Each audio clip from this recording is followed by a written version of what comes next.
Maraknya kasus bullying, Lembaga Indonesia Data Digital Around the Universitas Hukum dan Tanggung dan penindasan Kesehatan Mental atau sebesar 50 pendidikan seperti sekolah. Mental Health Survey mengungkap total populasi. remaja yang memasuki masa transisi ke dewasa muda juga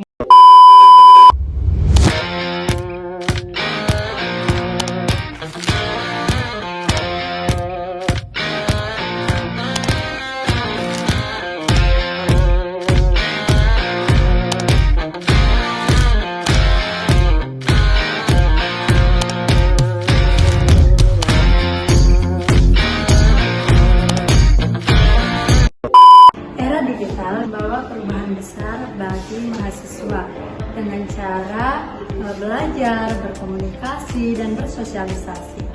Media sosial seperti Instagram, TikTok, dan lain-lain menjadi ruang utama bagi mahasiswa untuk berinteraksi. Meskipun bermanfaat, penggunaan media sosial yang berlebihan juga menimbulkan risiko terhadap kesehatan mental. Internet menjadi salah satu hal yang penting bagi banyak orang, tidak terkecuali bagi remaja. Dikutip dari Databox, data pengguna internet di Indonesia didominasi oleh kelompok usia produktif, yakni dari 24 sampai 48 tahun dengan jumlah 47,64%. Sedangkan remaja dengan rentan usia 16 sampai 24 ada di urutan kedua dengan total 22%. Internet dan media digital bagai pisau bermata dua.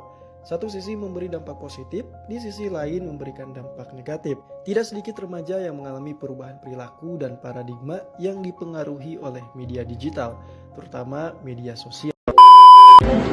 Peran media sosial dalam kehidupan mahasiswa.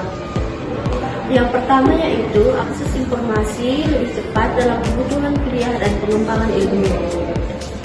Kedua yaitu media sosialisasi untuk menjalin hubungan dengan teman dan organisasi kampus.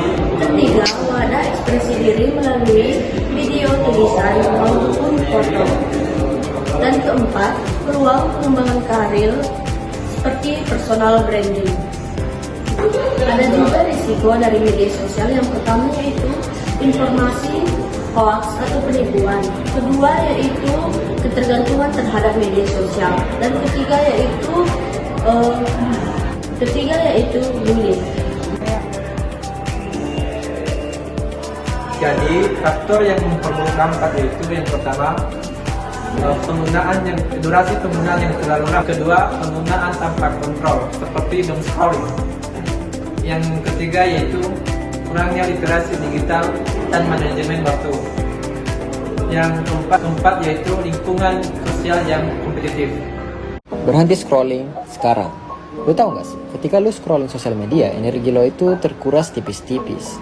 Udah banyak data yang nunjukin kalau scrolling lama-lama bisa kasih efek buruk ke mental health. Misal, kemampuan fokus lo jadi pendek, karena tiap sekian detik lo mengalihkan fokus lo dari satu konten ke konten yang lain. Contoh lain, FOMO alias Fear of Missing Out. Istilah Indonesianya, takut ketinggalan berita. Jadi, siapapun lo, gua pengen lo berhenti scrolling di video ini. Gua nggak tahu ini video pertama ke 100, 200 atau bahkan video ke 500 lo. Tapi yang penting, jadikan video ini jadi video terakhir lo. Lakukan sesuatu di dunia nyata, jangan tenggelam di dunia maya. Baca buku, olahraga, ngobrol sama keluarga, jalan-jalan, terserah. Yang penting lu letakin HP lu, terus pergi beraktivitas di dunia nyata.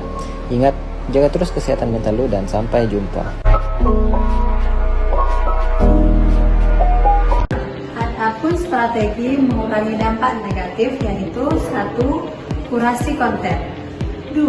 Detox media sosial. 3. Meningkatkan interaksi langsung. 4. Konsultasi ke profesional. 5. Manajemen waktu dan prioritas. Nah, jadi kesimpulannya, media sosial itu memiliki dua sisi bagi mahasiswa. Dapat menjadi sarana informasi dan kreativitas. Tapi juga berpotensi mengganggu kesehatan mental bila digunakan secara berlebihan. Kesadaran digital, pengendalian diri, dan pemilihan konten yang tepat sangat penting untuk menjaga